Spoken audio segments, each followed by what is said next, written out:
agradezco nos tome la comunicación al doctor Alejandro Macías, infectólogo. Muy buenas noches, doctor. Hola, Paola, buenas noches. Me va a gustar con tu auditorio. Doctor, hemos visto las alertas de la autoridad sanitaria. ¿De qué estamos hablando cuando dicen que hay un resurgimiento de sarampión, de rubiola?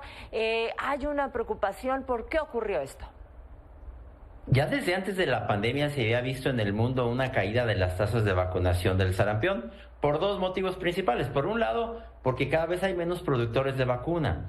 Y por otro lado, porque ya hay muchos movimientos antivacunas en el mundo, particularmente en Europa y en los Estados Unidos de Norteamérica, donde el sarampión ha resurgido.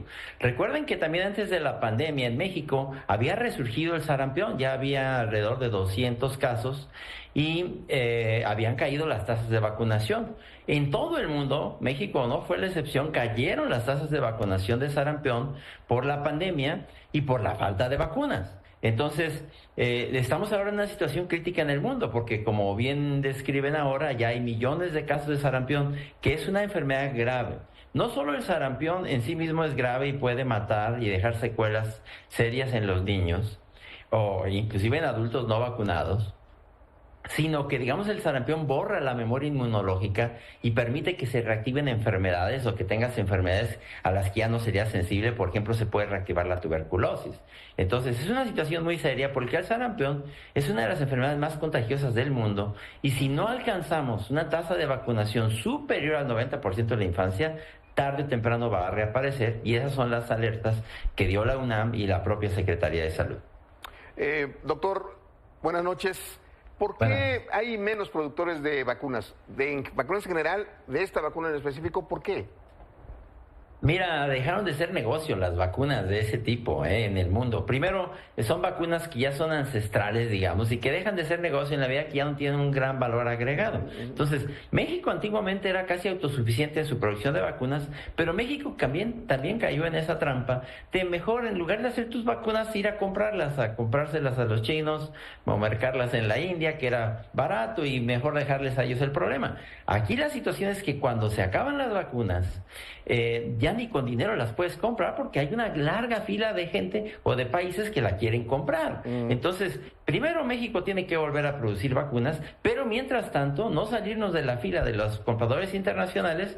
Ya hay muy pocos países que producen esta vacuna. Por ejemplo, la mayoría de las vacunas de sarampión que se producen en el mundo se hacen ya en la India, por ejemplo. Entonces, ese es un problema complejo en la medida de que, insisto, México perdió un poco esa soberanía en la producción de vacunas y se tendrá que retomar. Doctor, en este caso, pues existe obviamente la preocupación en cuanto al rebrote.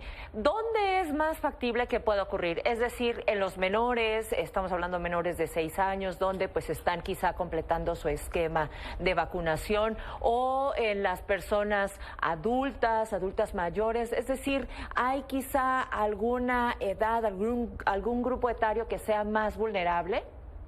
Sí, mira, desde luego los niños, porque en los niños, particularmente si llega un adulto contagiado, por ejemplo, de un viaje al extranjero. Ahorita en México no hay sarampión autóctono, o sea, no hay sarampión que se esté transmitiendo dentro de México.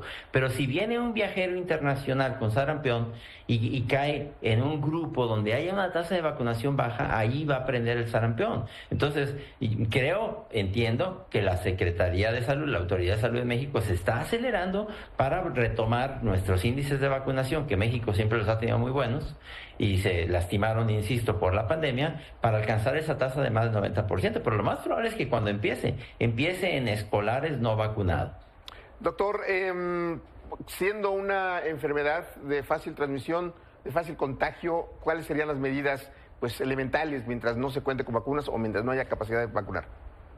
Sí, mira, esta es una enfermedad tan transmisible que la verdad la única verdadera prevención es la vacunación, Si no hay vacunas, por más cuidado que tengas, te vas a infectar. Es una enfermedad que se transmite con una enorme facilidad. Entonces, aquí lo fundamental es que la gente sepa que sus hijos tienen que tener la vacuna del sarampión. Si alguien no ha tenido sarampión y es adulto, también acuda a una clínica de vacunación de adultos para conseguir la vacuna del sarampión. Pero generalmente es un problema de niños que, ya habiendo alcanzado el año año y medio de edad no los han vacunado. Entonces es muy importante que los niños los vacunen y luego que ya los niños, ya generalmente por ahí de los 5 años, tengan su vacuna del sarampión. La vacuna viene junto con la vacuna de la rubiola, que también ahora mencionaron, en el mundo ha resurgido. En México todavía no, en México ya no tenemos rubiola autóctona. Es que México ha sido un país de vacunación. En México los problemas no han sido los grupos antivacunas, aquí tienen muy poca fuerza.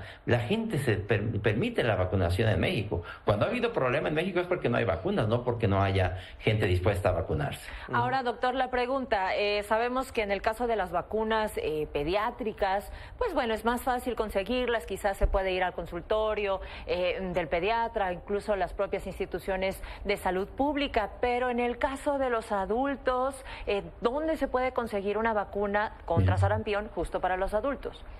Sí, en los adultos generalmente ya no se pone la vacuna sarampión, rubiola, paperas, que es la que se pone en pediatría.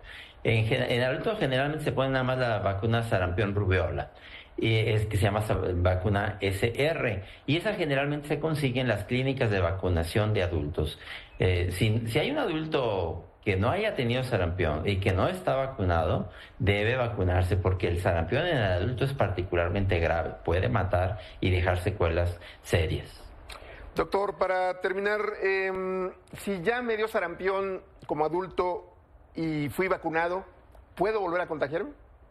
No, en términos, digo, todo es posible en medicina, pero eso ya es muy poco probable. A diferencia de enfermedades como COVID e influenza, el sarampión te da una vez en la vida. Si te dio, por ejemplo, la gente de mi edad, los mayores de 50 años, digamos, ya muchos tuvimos sarampión en la infancia, o en las epidemias que hubo en los años 80, los 90, que la gente que ya tuvo sarampión en términos generales está protegida prácticamente de por vida. Esa gente no va a tener otra vez sarampión con la mayor probabilidad. Muy bien. Bueno, pues le agradecemos muchísimo, doctor Macías, por supuesto, por resolver todas estas dudas y, como siempre, lo mejor es la vacunación. Muchísimas gracias y muy buenas noches. Cuídense. Gusto de estar con su auditorio. Gracias. Gracias, doctor Macías.